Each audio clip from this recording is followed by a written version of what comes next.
Great. Okay. Very good. Okay, so we can go to the next slide.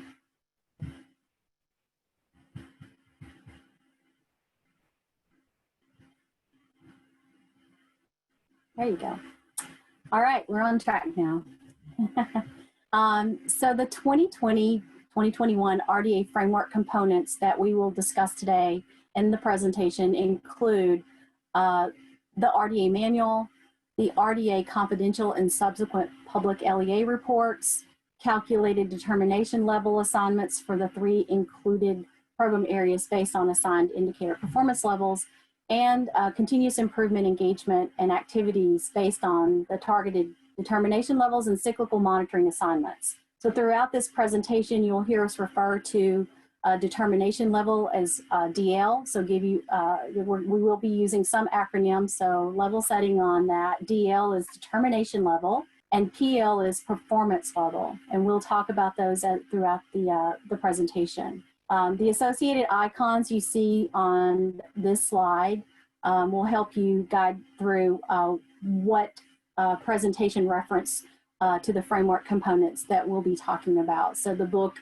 you see in the first icon is a reference to the manual. The page is referencing the reports.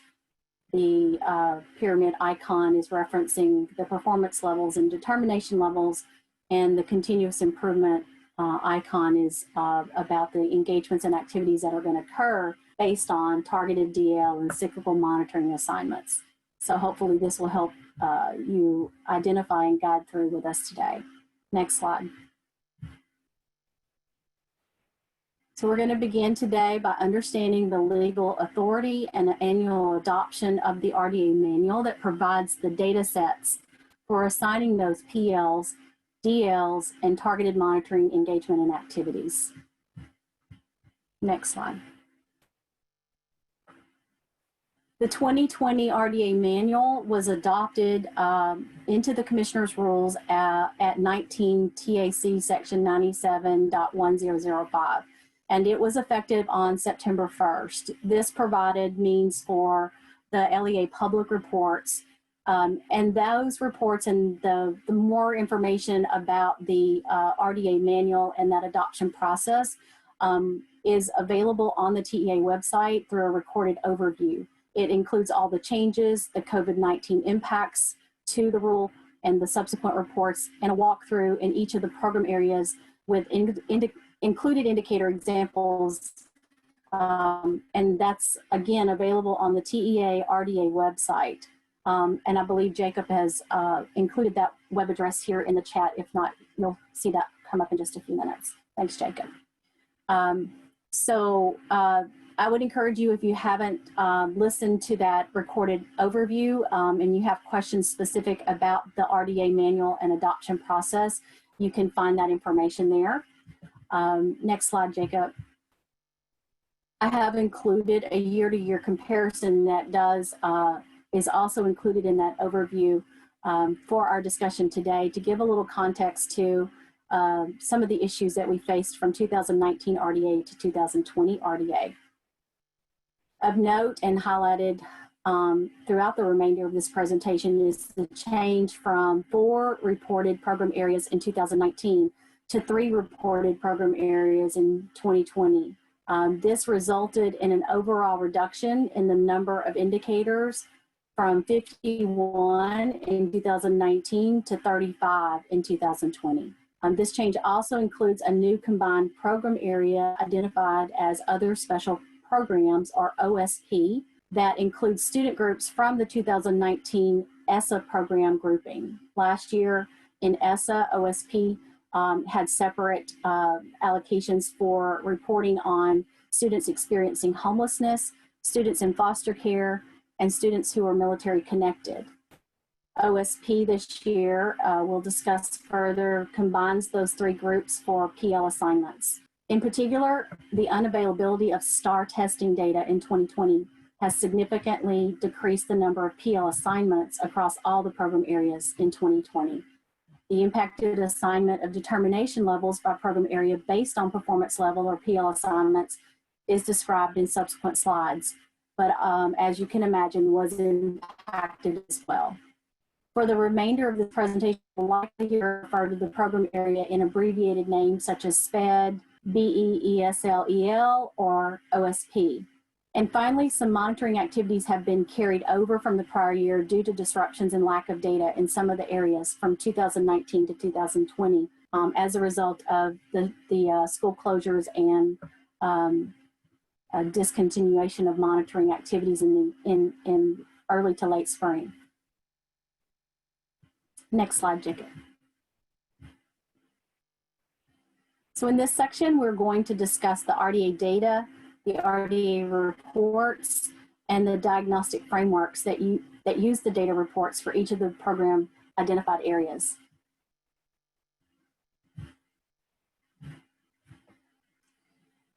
So this is a slide that's going to walk you through the confidential reports. Everyone, the confidential reports to each LEA was released on September 2nd within the TEAL environment. So everyone should have already been able to access their confidential LEA report, which contains an updated look and inclusive of the new program areas and the remuneration organized under 3 reporting domains. This year, the 2020 reports aggregate on Domain 1, which includes all the indicators relative to academic achievement. Domain 2, which includes all the indicators relative to post-secondary readiness. And Domain 3, which include indicators relative to disproportionate analysis. The report enhanced some color formatting for the 3 program areas, so easily identifiable is the color-coded program areas, and a summary section that will be completed with the October public release that we anticipate to happen this Friday on October 16th. The summary section will include the program performance level summaries and the special education or SPED federally required elements of compliance that is included in the overall SPED determination calculations.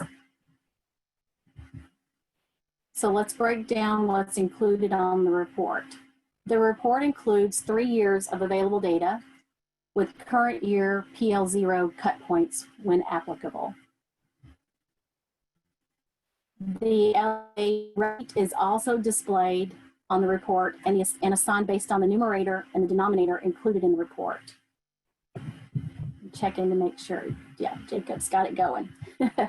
So if you look at the columns that you see on the screen here, the orange N meaning numerator, the blue D meaning denominator, that's where your calculation, your numbers come from. Then finally, a PL assignment is made when applicable and is displayed, as you see here in the orange circle. And as a reminder, the RDA reports for SPED indicators 11 through 18 also include significant disproportionality analysis. So the LEA reports will also display SD designations instead of PLs in those indicators for SD Year 1, SD Year 2, or SD Year 3 if the conditions for those assignments are met. So SD designations are not included in the overall mean calculation for DL assignments, however. Only PL assignments for live indicators for PL assignments. Data contained in the RDA LEA reports inform the monitoring diagnostic frameworks for each of the included program areas. Next slide, Jacob. Susie. Great. As was stated that the data contained in the RDA LEA reports inform the monitoring diagnostic framework, I'm going to share with you information about the English Learner Diagnostic Framework. In accordance with the policy of the state, the agency shall evaluate the effectiveness of English learner programs. The identified program areas are integral to the analysis of the effectiveness of 8 critical indicators of student achievement within the monitoring framework that is seen here. They are equitable participation, program models, program and English language proficiency standards, the ELPS implementation, program evaluation, the Language Proficiency Assessment Committee, the LPAC, state assessment, parent involvement, and staff development and training. This diagnostic framework supports the TEA and LEAs in developing differentiated support activities to promote program effectiveness and continuous improvement of achievement indicators for English learners in the state of Texas. This diagnostic framework supports the TEA and LEAs in analyzing and responding to a variety of complex information about program implementation, student outcomes, and family engagement. The framework supports continuous improvement of student outcomes by connecting instruction, student performance, professional development, and technical assistance. The system of general supervision incorporates the TEA commitment to continuous improvement, transparency, and accountability in a way that emphasizes the connection between general supervision activities and improves student services and outcomes.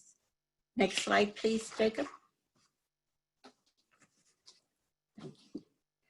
The other program that is under special populations monitoring is other special populations, and as Tammy said, OSP, which is comprised of students in foster care, students experiencing homelessness, and military-connected students.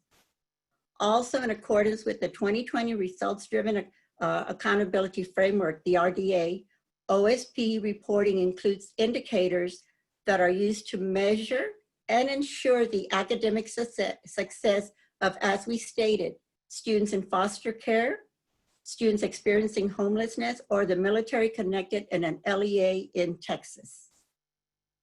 The system of general supervision incorporates the TEA commitment to continuous improvement, transparency, and accountability in a way that emphasizes the connection between general supervision activities and improves student services and outcomes.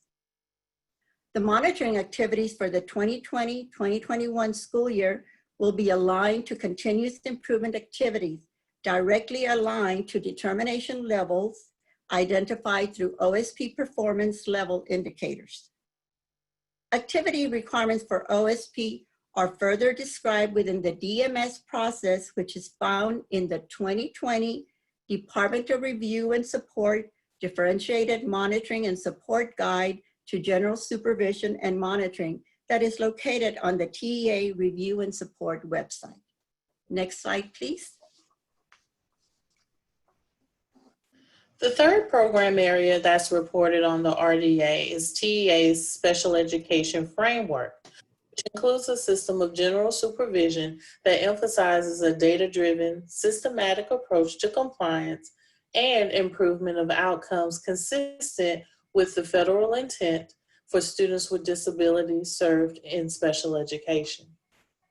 In collaboration with stakeholders, the TEA has engaged in an analysis protocol to revise and refine the system of general supervision. As an outcome of the analysis protocol, the TEA has developed a diagnostic framework that concentrates general supervision activities on the three domains of implementation, student outcomes, and family engagement. With regard to special education, these three domains are essential to addressing the 7 critical areas of compliance of properly constituted ARC committees, evaluation, IEP content, IEP development, IEP implementation, state assessment, and transition, while not exclusive to other compliance requirements of IDEA seen here. Definitions and additional information are found in the 2020 Department of Review and Support Differentiated Monitoring and Support Guide to General Supervision and Monitoring located on the TEA Review and Support website. Next slide. Now we're going to go into more detail about the performance and determination levels. Next slide. TEA analyzes data from the RDA indicators assigned with performance levels, or PLs, to address LEA performance on student outcomes and compliance indicators to guide supervision and support for each LEA. Each LEA is assigned an annual determination level, or DL, which is then aligned with specific monitoring and support activities. The DLs are calculated based on an overall analysis of indicator results. For the special education program, additional federally required elements are included in the DL calculation. LEAs are expected to address the needs associated with their assigned DL of 1, 2, 3, or 4, and with individual data indicators that contribute to the overarching determination level. LEAs who obtain a DL1, which meets requirement, generally demonstrate successful self-monitoring, high levels of compliance with state and federal regulations, positive outcomes for students, and effective use of professional development resources. LEAs who meet RDA requirements have access to universal supports to engage in an ongoing continuous improvement process related to all program areas within RDA. All LEAs complete a self-assessment of their special education program annually. LEAs who meet requirements related to bilingual, English as a second language, or other special populations programs have the option to complete a self-assessment in these areas to inform their continuous improvement efforts. LEAs who obtain a determination level, or DL1, and meets requirements retain continuous improvement plans at the local level. LEAs who meet RDA requirements may also have opportunities to engage in additional or optional activities related to the program areas within the RDA framework, such as promising practices reviews, special pilot projects, or innovative approaches with the goal of improving student outcomes. LEAs who obtain a determination level 2, which is needs assistance, have one or more areas of moderate need as demonstrated through RDA indicators. LEAs who obtain a determination level 2 are required to engage in activities and interventions to address improvement efforts.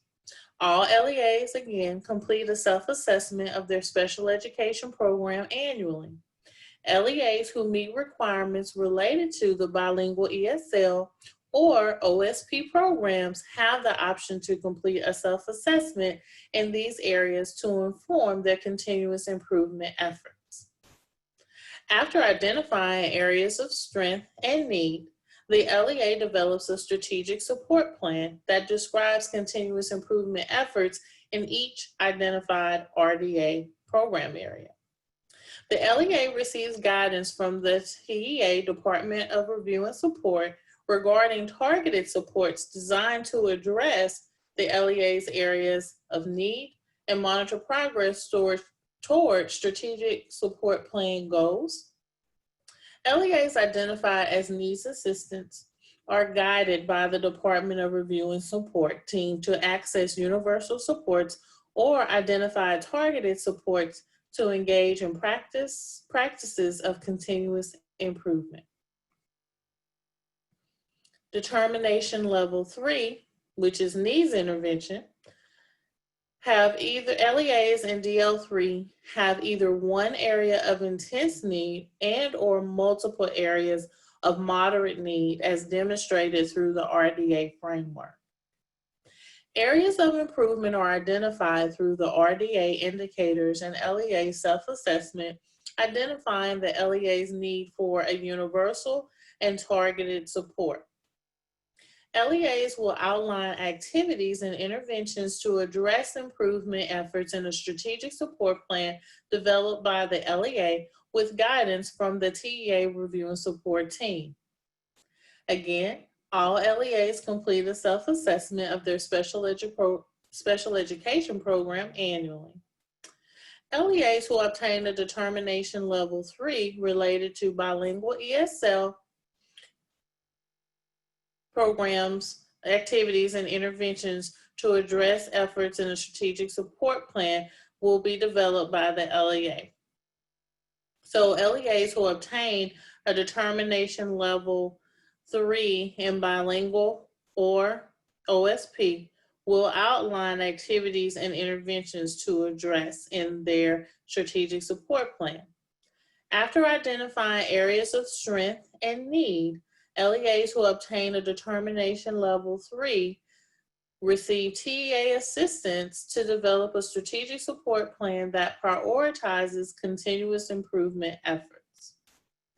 The LEA will participate in bi-monthly collaboration with TEA review and support staff to monitor progress towards strategic support plan goals.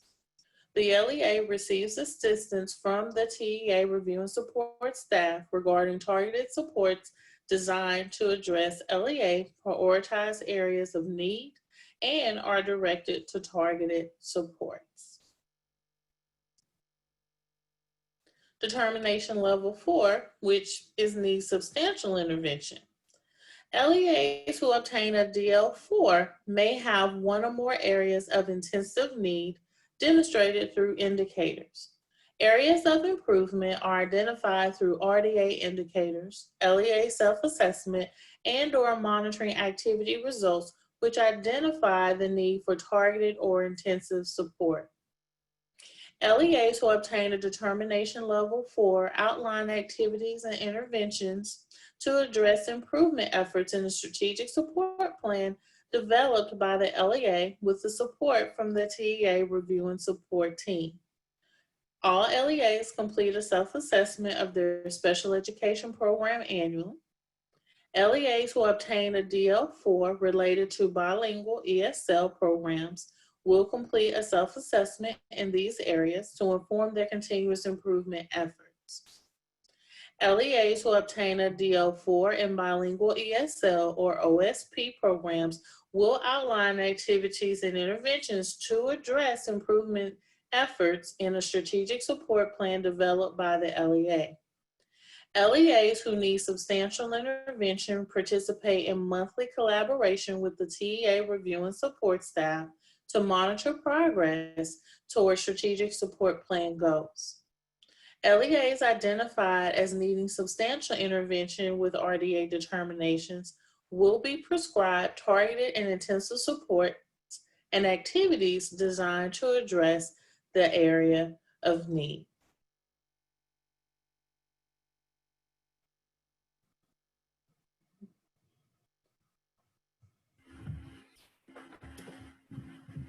To address factors like minimum size requirements, available data, and other data anomalies, the DL process considers A, the number of RDA indicators on which an LEA is evaluated within each program area, and B, its PL on each indicator applicable to the program area. Due to the limited live PL data resulting from the STAR assessment waivers in 2019-20, calculations for a mean distribution for DL assignment were not appropriate for the 2020 bilingual ESL EL program. However, DL assignments for 2020 relies on cross-tabulated performance based on 2 indicators who did receive PL assignments. The DL criteria is seen here that is applied for the overall 2020 BE, ESL, EL, DL assignments. As you can see, the assignments in this chart range from not assigned, meets requirements, which would be DL1, needs assistance DL2, needs intervention DL3, and needs substantial intervention DL4. The DL criteria for not assigned would be when no data was received for any indicator. The DL criteria for meets requirements would be no PL 1s, 2s, or 3s, only PL 0s assigned. Needs assistance, no PL 2s or 3, only PLs 0s or 1s assigned. Needs intervention, DL3 would be no PL 3s, only a PL 2, 1, or 0 assigned. And needs a substantial intervention, DL4 would be LEAs assigned with at least 1 PL3. The breakdown of the number of LEAs are seen here. ranging where you would see the majority of 90% of the DL assignments located in DL are not assigned, meets requirements, or needs assistance, with about 10% in the assignments of DL3, DL4 for needs intervention and needs substantial intervention. That's the mean spread that we try to keep with every year. And this year, the actual spread, the actual numbers, because of the missing indicators, did actually vary from that just a little bit. So the actual DL 10% is actually 3% DL3 and 2% DL4. The approximate 90% DL1 and DL2 are actually 75% DL1 and 5% DL2, with 15% non-assigned this year. Variations across the distribution can occur because of many factors, as discussed before. For BE, ESL, EL, RDA programs, the number of indicators was one of the single most influential factors this year, which created that distribution spread that was a little bit off from the typical 90 or 10% split. Next slide, Jacob. Of note, OSP includes the 3 student groups inclusive of students experiencing homelessness, students in foster care, and students who are military connected that are combined for indicator analysis and PL assignments. This analysis uses unique student counts in the calculation. So students are only included once in the numerator or denominator, even if they are identified in more than one student population group. Students who can be military connected and homeless are only counted once, in other words. Again, due to the limited live PL assignments this year from the STAR assessment waivers, calculations for the mean distribution for OSP and DL assignments were not appropriate. However, DL assignments for 2020 relies on, again, a cross-tabulated performance based on 2 indicators. Therefore, DL criteria seen here is applied for the overall 2020 OSP DL assignments. So duplicative are the same as we saw in BE, ESL, EL program. We see the same DL criteria here for OSP assignments. Again, the breakdown of the number of LEAs, expectation, you see approximately 90% in the DL1, DL2, but we do have a number of not assigned this year, and then approximately 10% in the DL3 and DL4 assignment. The breakdown there, as you can see, actual percentages are 20% not assigned, 71% DL1, 3% DL2, 2% DL3, and 4% DL4. Next slide, Jacob. And although there are limited PL data resulting from the STAR assessment waivers in 2019 and 20, calculations for mean distribution for DL assignments were appropriate for the 2020 SPED program due to the increased number of RDA indicators on which an LEA is evaluated. The calculated value and program distribution for SPED DL rating is completed by calculating the program mean, then evaluating the mean against a series of cut scores that represent the different DLs. An adjustment to cut scores is based on the program area means and helps to ensure the continuation of the approximate 90% DL12 and 10% DL34 distribution associated with the different intervention activities. For 2020 SPED, the approximate 10% DL3 and the DL4 assignments is actually 4% and 2%, as you can see on the chart here. The approximate 90% DL1 and DL2 is actually 82% DL1 and 12% DL2. And the variations across the distribution for the SPED RDA program area occur to factors such as the number of RDA indicators each year that are rated, additional FRE performance levels for SPED that are different from the other 2 program areas, and LEAs with single PL3 or higher, and MSR or minimal size requirement data availability or data anomalies that happen in the data spread each year. Next slide, Jacob. All right, let's go ahead and dive into continuous improvement. So next slide, Jacob, please. Okay, so continuous improvement. The requirements of IDEA related to the development of the State Performance Plan and the accompanying Annual Performance Report, or APR, complement the TEA's efforts to build a system of general supervision. This system achieves continuous improvement through data-driven, evidence-based efforts inclusive of stakeholder needs and input. Activities for continuous improvement are found in both optional and required monitoring activities on the chart displayed.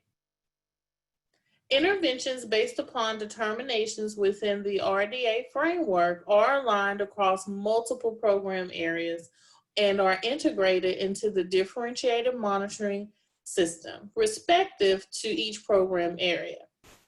LEAs may access universal, targeted, or intensive supports based on the determined performance level. To achieve continuous improvement goals, the DMS system relies on a results-driven approach to identify the types of supports required for each LEA. Differentiated supports are provided for all LEAs based on needs identified through compliance and student outcomes data.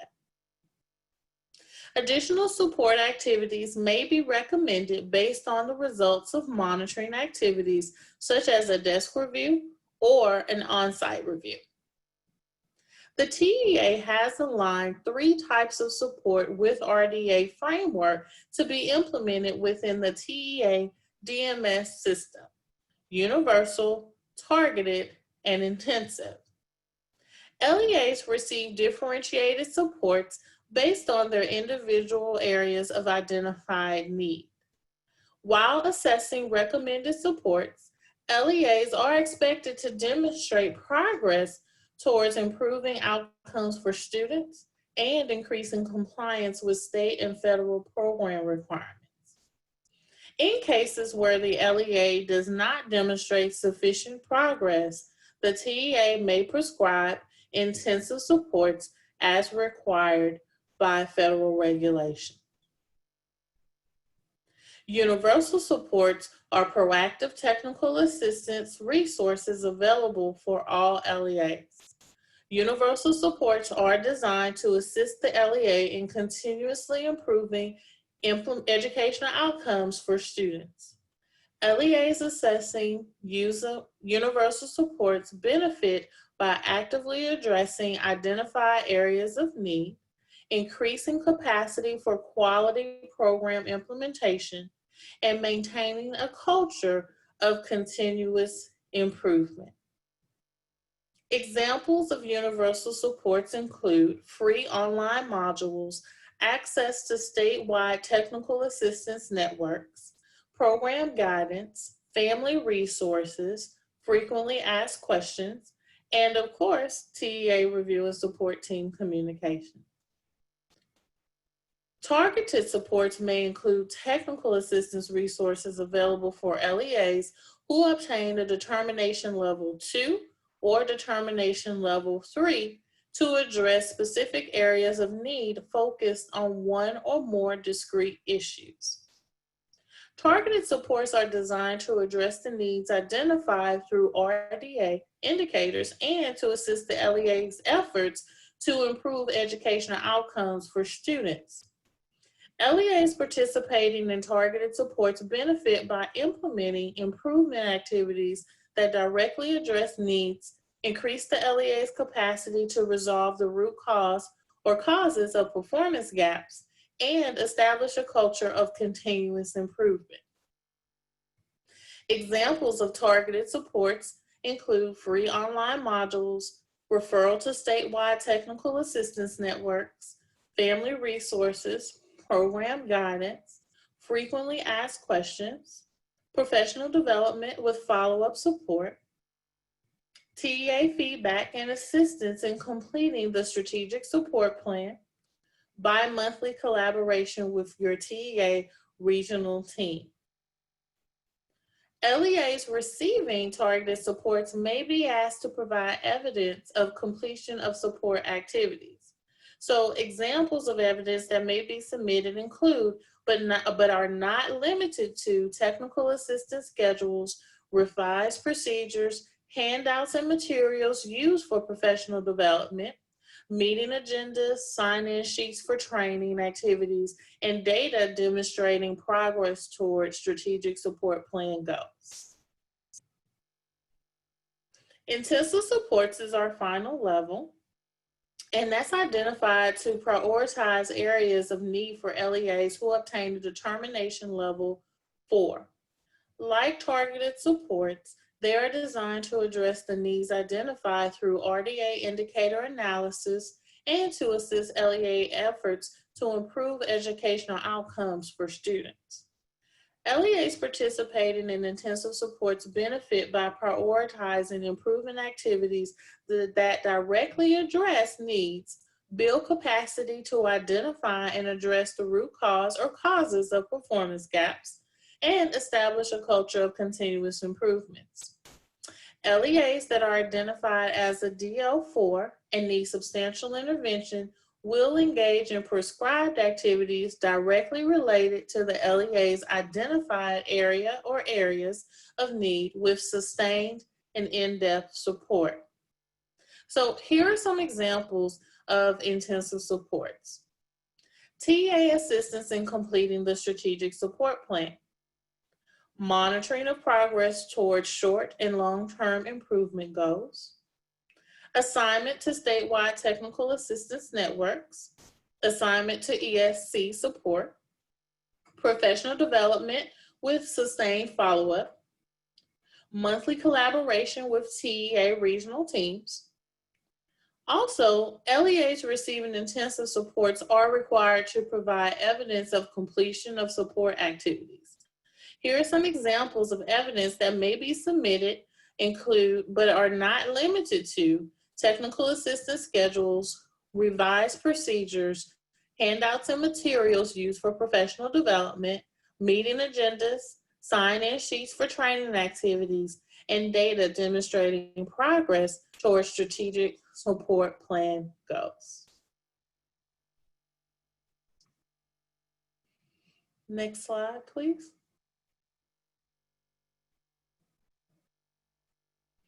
This framework shows the suggested and required monitoring elements for all LEAs relating to their determination level. All LEAs are recommended to complete a self-assessment of their program areas annually as part of their continuous improvement process. LEAs are also recommended to create a strategic support plan to develop focused goals and activities for continuous improvement. Let's start with the self-assessment. The purpose of the self-assessment is to assist LEA leadership teams in evaluating and improving their educational program serving students in special populations. The special education self-assessment is completed annually by all LEAs, regardless of RDA framework determination levels, and is intended to engage leadership teams in proactively addressing special education compliance and improving student performance. Self-assessment requirements for bilingual ESL are determined based upon performance data in the RDA framework. There is not a developed self-assessment for OSP at this time. Next is the strategic support plan. That's a mouthful to say, the SSP. The purpose of the annual strategic support plan is to guide LEAs through the process of prioritizing areas for improvement, developing a plan to increase compliance, and improve outcomes for students with disabilities, students who are English learners, students who are homeless, students in foster care, and/or students who are military connected. The Strategic Support Plan is a tool designed to align with the Effective Schools Framework, or ESF, prioritize level 1, strong school leadership and planning, to assist LEAs with data-driven instruction or DDI practices. The Strategic Support Plan is a continuous improvement tool and addresses gaps in outcomes for all programs evaluated within the RDA framework, and is also utilized to identify root causes of noncompliance for LEA special education programs. LEAs are encouraged to engage in continuous improvement regardless of RDA determinations.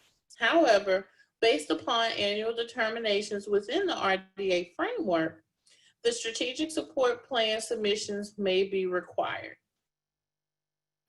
LEAs who obtain a determination level 3 or 4 related to the bilingual ESL or OSP program in the RDA framework and or LEAs who obtain a determination level 2, 3, or 4 related to their special education program are required to submit a strategic support plan to the TEA and engage in regular scheduled support conferences with the TEA Department of Review and Support.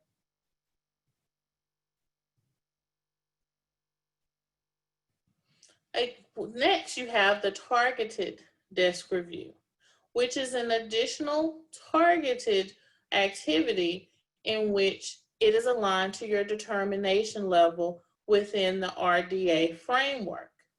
So LEAs that have obtained a determination level of 3 or determination level 4 within the SPED program area will be selected to engage in a targeted desk review. A targeted on-site review is also a monitoring activity that an LEA will be selected to engage in if they obtain a determination level 3 or 4 and they have a significant disproportionality status of year 3. So let me repeat again, if an LEA is selected for a targeted on-site review, they must have an SD year 3 status as well as a determination level 3 or determination level 4 within the special education program area. Next slide, please. Let's talk a little bit more about the Strategic Support Plan, or the SSP. As mentioned earlier, the purpose of the SSP is to guide LEAs through the process of prioritizing RDA indicators contributing to low performance. The SSP is not a substitute to fulfill requirements of the Effective Schools Framework determined by accountability, nor any targeted improvement plan required through the ESF process. The SSP is designed to assist LEAs in areas of growth to improve outcomes identified within the RDA performance indicators. The SSP is a tool used annually as part of the LEA's continuous improvement process to prioritize essential program elements, timelines, milestones, metrics, and task owners. When implemented with fidelity, the SSP assists in identifying district goals to support root causes of low performance related to RDA determination levels. The process of developing the SSP has 8 steps. 1, review sources of data. Step 2, identify priority areas. Step 3, develop problem statements. Step 4, conduct a root cause analysis. Step 5, define annual goals. Step 6, develop strategies for implementation. Step 7, define implementation activities. And then the final step, step 8, monitor and report progress. LEAs required to engage in the continuous improvement process based upon RDA determination levels, should submit SSPs to the Texas Education Agency in the Ascend Texas application by December 18, 2020. LEAs will retain information used during the data analysis and only submit to the TEA if requested.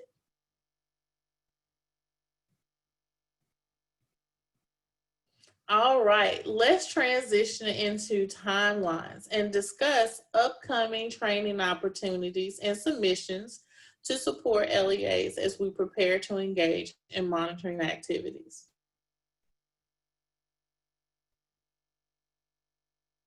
So the Department of Review and Support will be offering the following overviews. So on your screen, you will see some training opportunities that we have coming up. Those opportunities are not bolded. So on October 19th of 2020, we're going to provide a strategic support plan overview. The audience will be LEAs. We will also have that particular overview open to ESCs and all external stakeholders. The next opportunity for training will be the dyslexia monitoring overview that will also be provided to LEAs on October the 27th. On December 9th, we'll be providing an overview of the bilingual ESL/EL self-assessment. On December 16th, we'll be offering the special education self-assessment overview.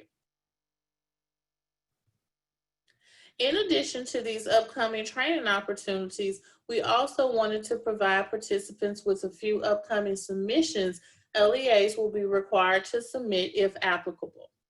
Please note submissions are denoted by using a bold font.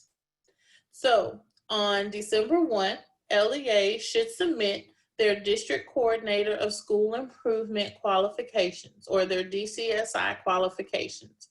Remember, for DCSI qualifications, you can submit the DCSI's resume or the DCSI's job description with the role that they hold within the LEA. Also on December 1st, we have the State Performance Plan, or SPP, Corrective Action Plan submission. And on December 18th, we will have the SSP submission. So your Strategic Support Plan submission will be on December 18th, as mentioned earlier in the presentation.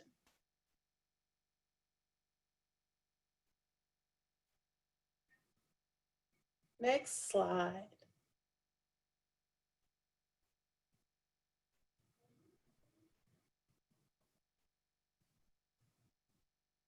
Next slide, please.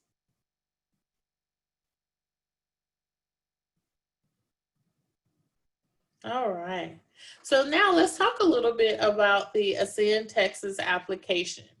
So Ascend Texas is an application available through the Texas Education Agency login, or TEAL, to assist local education agencies with the collection and management of data while engaging in required activities with the differentiated monitoring and support system.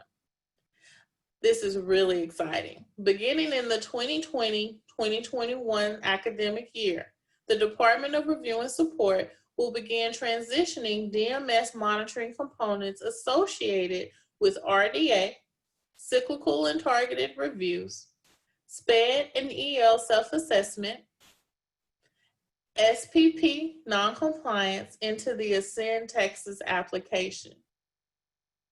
LEA staff can request various roles within Ascend Texas through TEAL to complete DMS monitoring components. Later in the presentation, we will review the various roles available within the Ascend Texas platform and identify the most appropriate roles staff within the LEA should request. But for now, I want to provide some additional information regarding the file transfer feature that will be available within the Ascend Texas application. So when LEAs access the Ascend Texas application, a file transfer feature will be on their dashboard. LEA users will be able to upload documents in the file transfer feature and label the document type as SSP, CAP, and supporting documentation. Here's a note: LEA users will not be able to delete files once uploaded. However, users will receive a warning to let them know that only TEA users may delete files.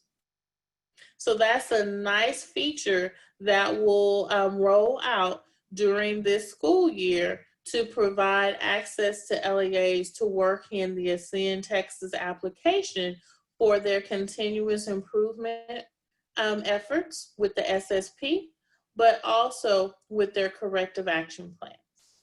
We're initiating that this year. Next slide, please. Okay, so let's discuss some of the roles that LEAs will be able to select when they go into the Ascend Texas application or request access for these roles within TEAL. The first role is the LEA approver.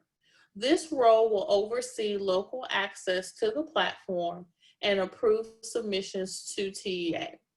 Like other TEAL applications, the LEA approver role functions as the super user who approves all aspects of the application within their respective LEA, including requests for application access within the LEA and final submissions to the TEA.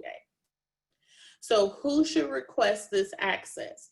Generally, that would be the superintendent or the superintendent's designee. The next role is the data entry role. This role will be able to enter data into the Ascend platform, including the self-assessment, strategic support plan, and upload documentation for the desk review. This may be the district coordinator of school improvement or DCSI, special education director, or other administrative staff who would enter LEA level data into the application. So this particular role is going to be determined by the LEA based upon those parameters we just discussed.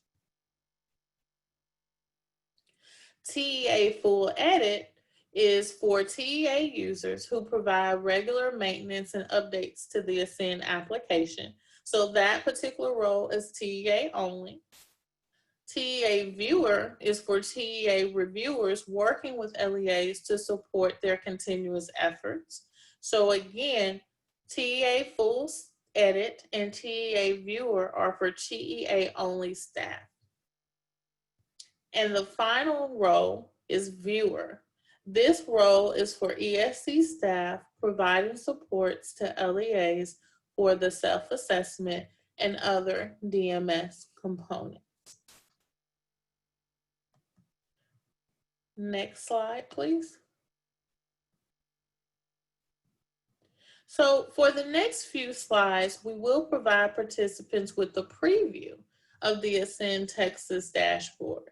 This is what an LEA user can expect to see when they access the Ascend Texas application. When you first log in to the Ascend application, you will begin on your user dashboard. The user dashboard is where you can navigate to the different elements of the system to engage in monitoring activities, including the desk review, self-assessment, strategic support plan. As you can see from the snippet on the slide, you'll also have access to resource requirements, messages, and your determination level scores will be on that user dashboard as well. Next slide, please. So let's revisit the file transfer function. So when an LEA is required to submit an SSP, CAP, and/or artifacts of implementation, the LEA will scroll down to the file transfer feature to upload the documents for TEA review. So you'll scroll down on your user dashboard and you will see that file transfer feature. Next slide, please.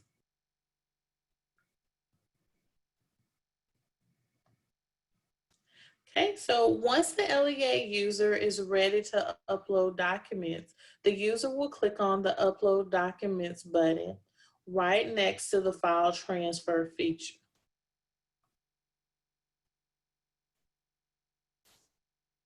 Next slide. At this time, the user will have 3 document options to choose from. 1, the SSP, 2, CAP, and 3, supporting documentation. The user should select the document type that is applicable to the submission. For example, if the LEA is submitting their SSP, the user should select the SSP document type. If the LEA is submitting a CAP, the user should select the CAP document type. If the LEA is submitting artifacts of implementation to evidence continuous improvement activities or corrective actions, the user should select supporting documentation. All right, so that concludes the preview of the Ascend Texas dashboard. Now we're going to move in to some key events that are upcoming. So before the webinar concludes, we would like to provide participants with some key upcoming events pertaining to monitoring. So on October 16th, determination levels will be available in Ascend. And I noticed that that was one of the questions in the chat. So on October 16th, RDA determination levels will be available in Ascend. Also on October 16th, RDA LEA public reports will be available. On October 19th, your state performance plan non-compliance letters will be sent. On November 1st, SPP and SD assurances within the legal framework portal opens. On December 1st, DCSI qualifications will be due. On December 18th, your SPP caps will be due, as well as your SSP submission. So on December 18th, the SPP caps are due, as well as your strategic support plan submission. In December, you will have December monitoring notifications that will be sent out. These notifications will prep our Cycle 2, Group 2 LEAs who will be engaging with us in the monitoring process beginning in January. So those notifications will be sent to those LEAs. On January 4th, the EL self-assessment window opens. On January 8th, the legal framework for SPP and SD assurances are due. And then finally, on January 23rd, the special education self-assessment window opens.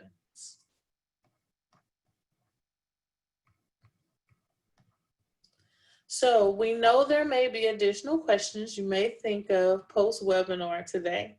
To streamline those questions regarding the 2020 RDA Manual, policies or monitoring functions and events should be directed to the Office of Special Populations and Monitoring, while questions regarding the technical processing, calculations contained on the LEA RDA reports should be directed to the Performance-Based Monitoring Division at the identified phone or email addresses that you see on your slide.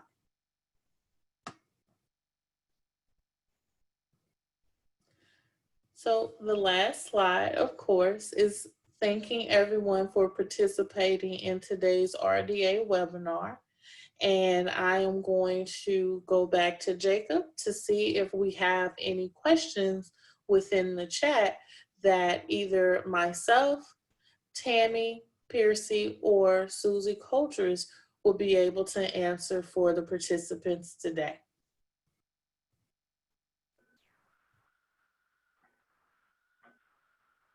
Thanks, Ramonda. So I think there's a large number of questions just inquiring about the availability of today's presentation and corresponding handouts. So wondering if one of the presenters today would just be willing to give a quick timeline on when today's materials will be available and how participants can access those after today's session. Sure, Jacob. Our intent is to turn this around pretty quickly, so we should have this uploaded by the end of this week when all the other loads happen. We have a majority of data. I think a lot of the questions were around and Ramonda addressed the Ascend platform will host the determination level load. The public reports are anticipated to be out and accessible on the RDA website for that it contains the federally required elements and summary information. So all of that's happening this week. So we anticipate the same for this presentation availability. Great, thank you so much, Tammy. There were several questions, and I believe Ramonda touched on this a little bit on the last slide, but just because there were several questions on this, it might be useful just to go back again. There's a bit of confusion around the SSP submission timeline on 12/18. Could you just clarify that submission date? Absolutely.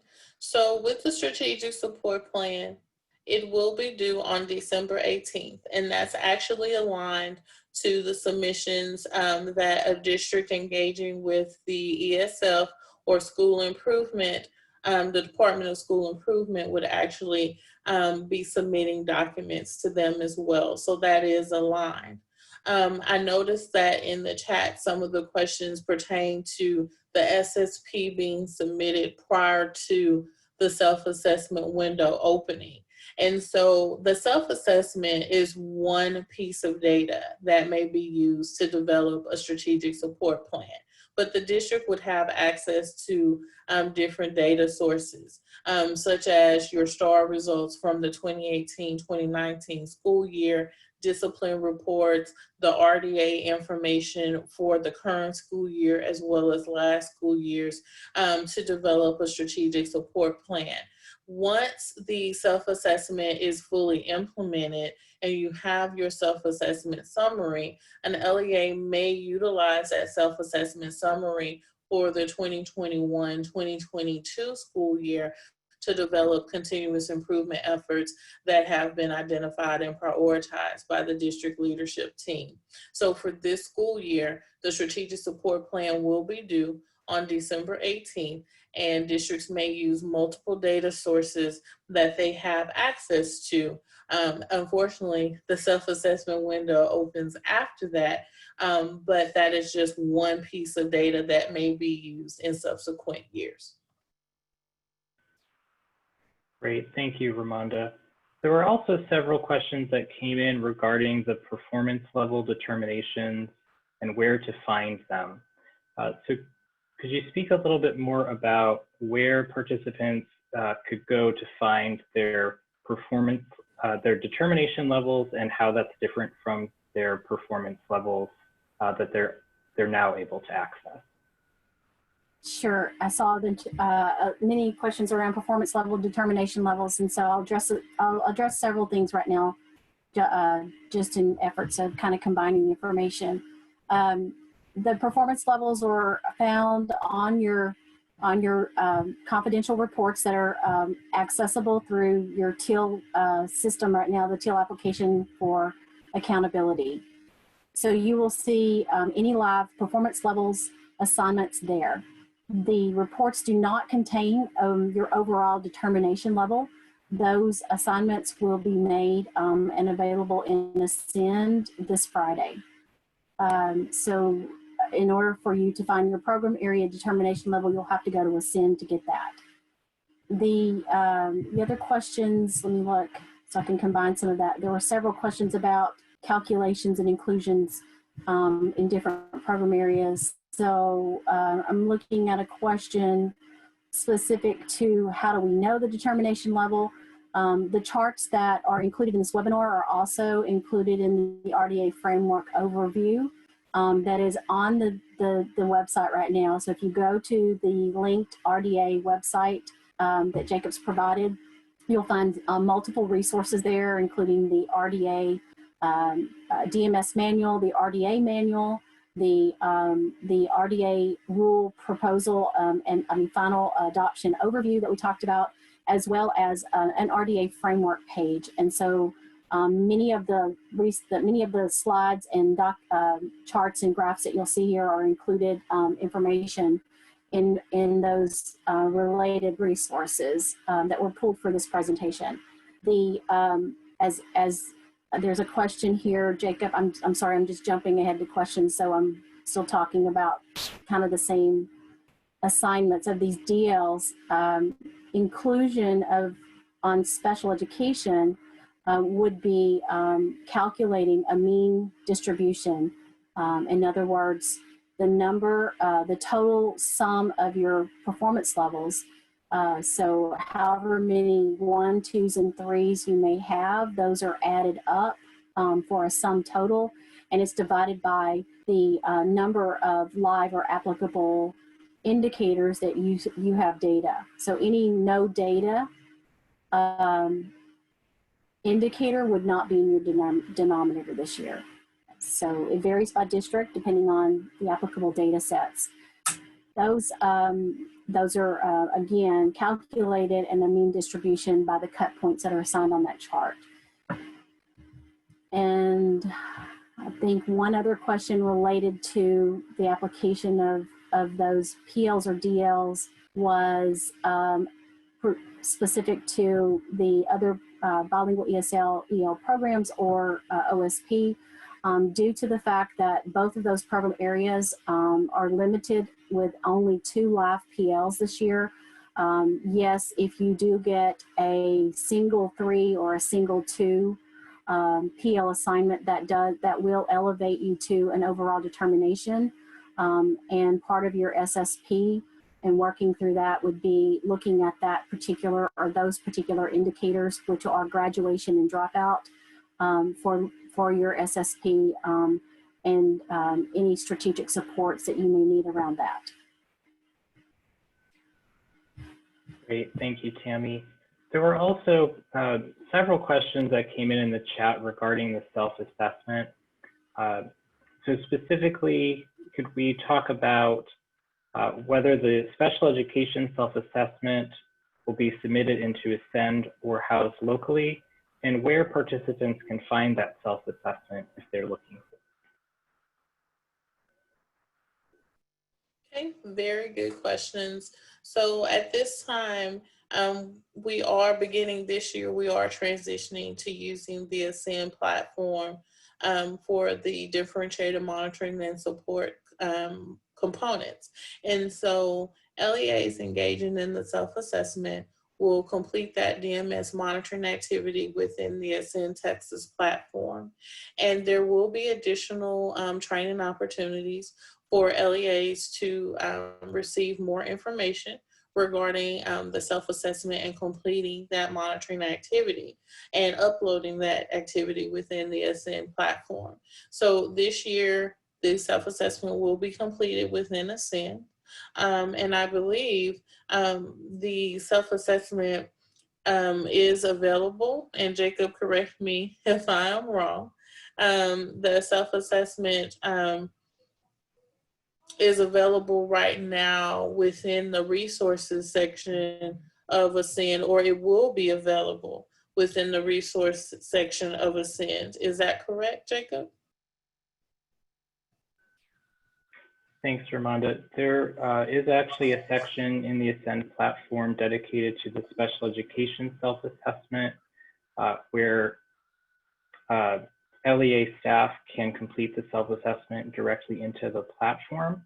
There will be a webinar overview of the special education self-assessment occurring in December. And that, let me pull up the registration. I'll drop the registration link back in the chat again, where you can see the upcoming sessions available. But there will be an overview of the special education self-assessment available in December, as well as training available through your regional educational service center provided by the ESC liaisons, as well as other ESC staff. Great. So hopefully that answers those questions regarding self-assessment. Great, thank you. There are some questions that came in regarding Ascend access. So just to confirm, requests for Ascend and TEAL can now be approved. So if you have not yet requested your Ascend access in TEAL, please make sure to submit that request. And I know that several in the chat noted that they had applied in the past and received a message that the request could not be approved, but do know that requests for Ascend access are now being approved. So even if you submitted a request in the past and were unable to obtain access to the application, please do so again and your request will be approved at this time. There was a question regarding the other special populations monitoring. And so the question asked for clarification on whether a student could be coded for more than one special populations area in the RDA data set. So specifically, as an example, if a student is military connected student and also in foster care, how are they coded for purposes of the RDA?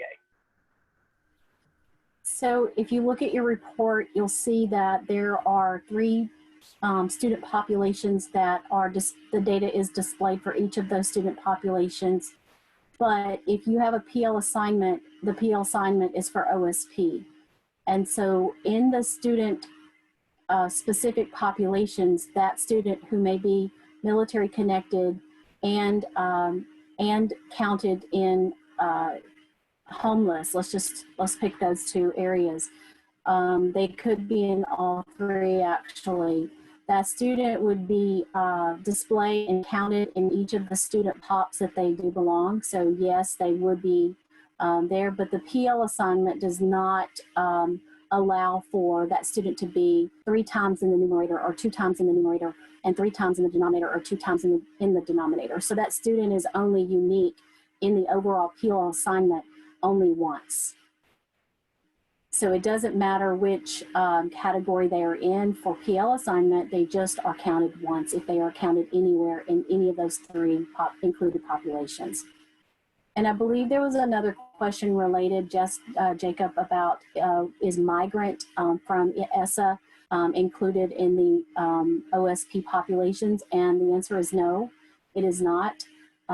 Migrant Title I, and the Title I migrant monitoring program has shifted to another division in fiscal related to those Title I funds. So it's no longer, that group is not included in the overall OSP populations this year. Thank you for that clarification, Tammy. Let's see. There were several questions about Ascend roles. Is it possible for an LEA to have more than one staff member enter data into the application?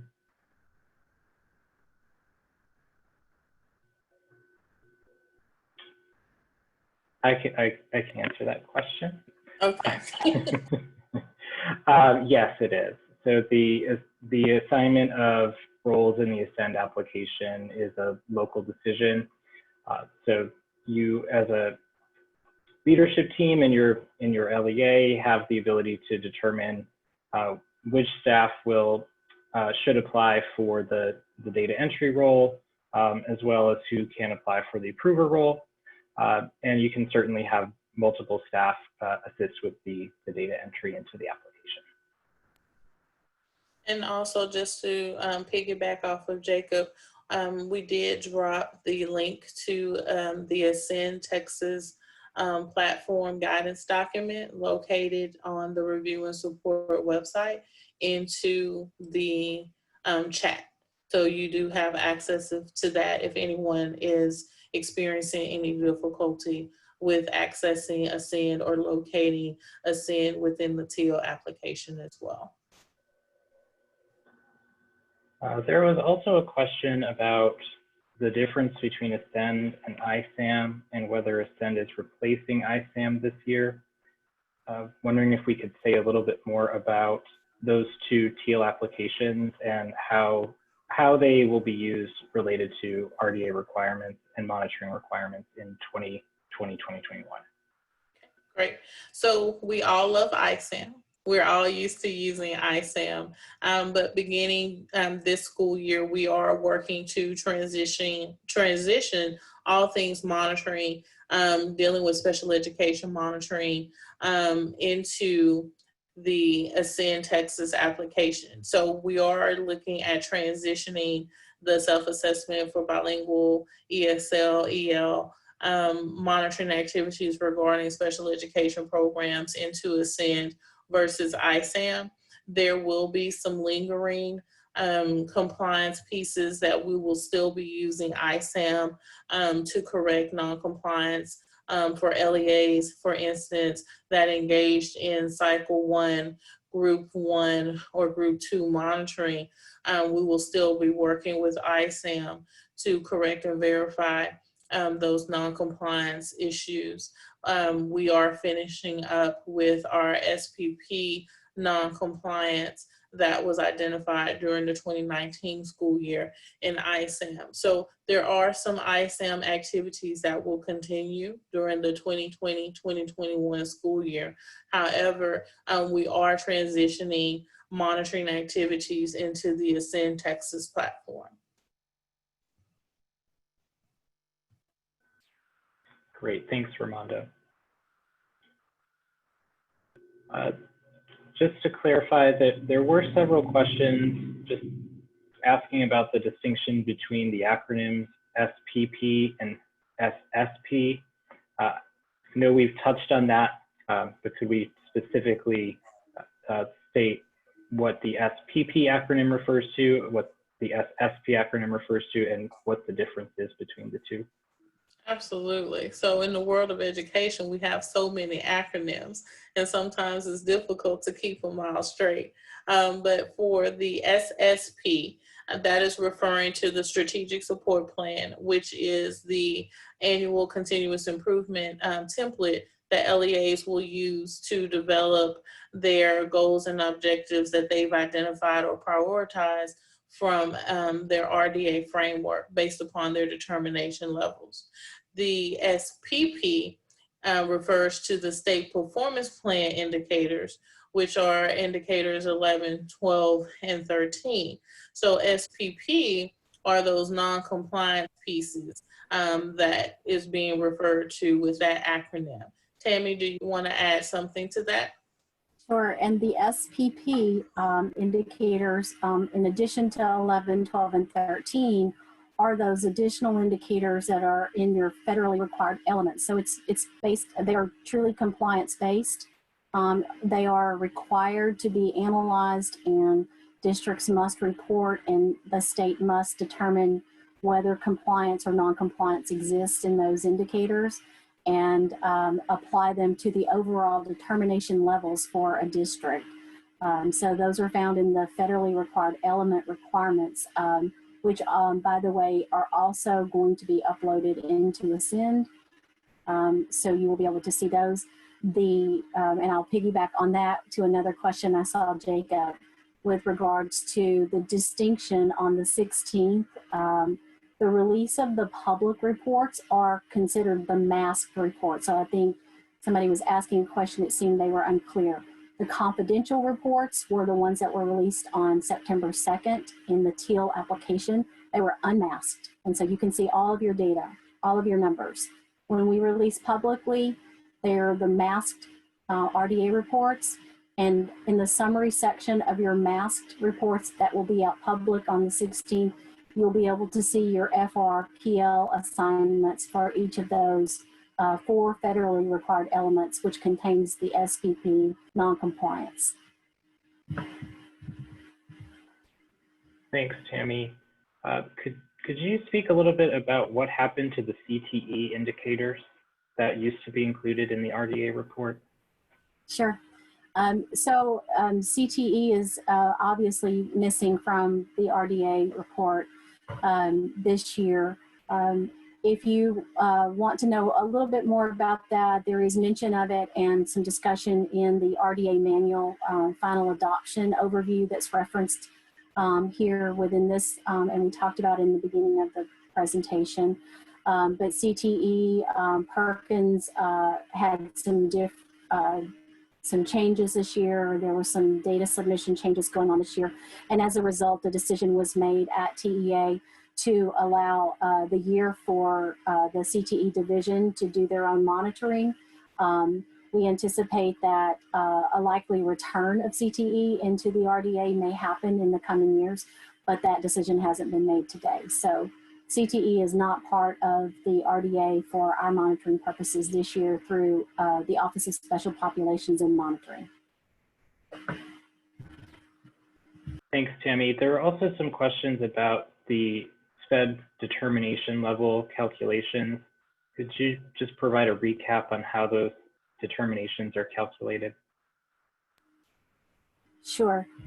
So for special education, unlike the other 2 program areas, there were determined enough performance level or live indicators for application of performance level assignments that constituted a distribution of sorts. So with the other 2 program areas, with only having 2 live PL assignments, the distribution and a mean calculation really doesn't, it's not statistically sound. And so with special education, we were able to apply this mean calculation. And what that basically does is take the total sum of your performance level assignments.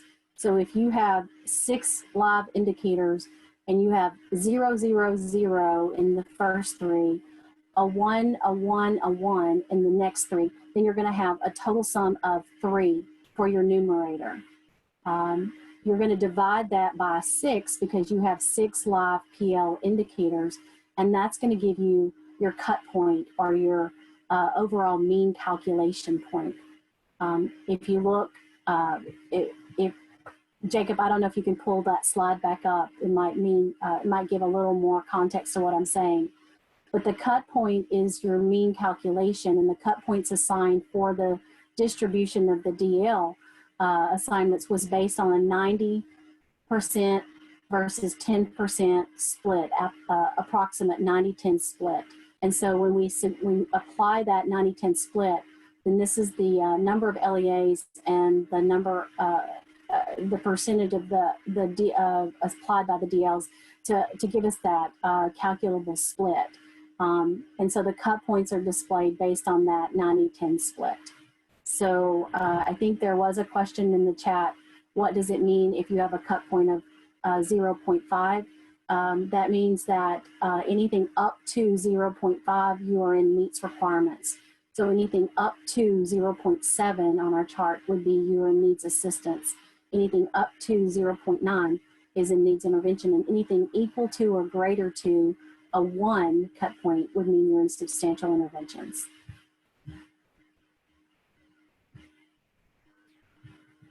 Thanks, Tammy. I think we have time for maybe one more question.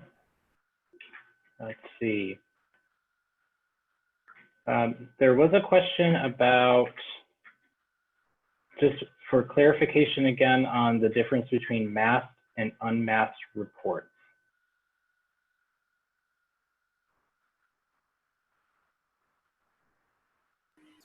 I think I just answered that, but I'll restate again.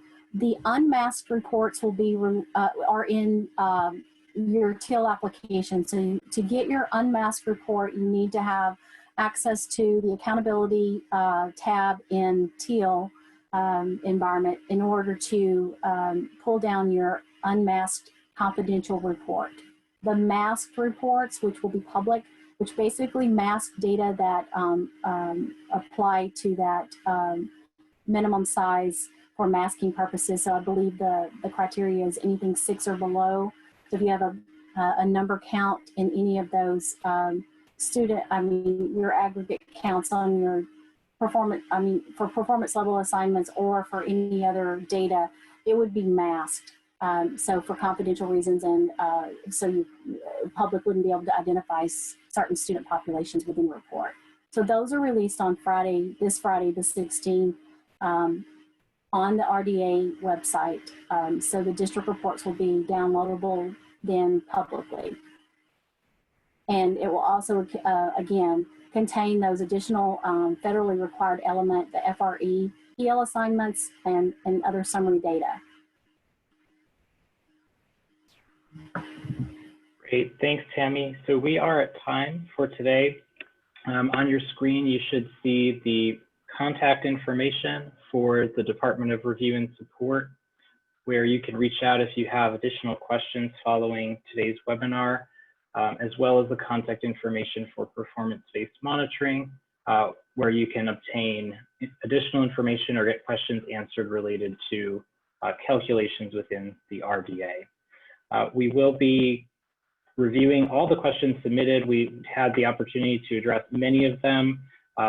Also want to recognize that there were some questions we did not have an opportunity to address, so we will be downloading all of those questions and reviewing them and releasing additional guidance based on the questions from today's webinar in the near future.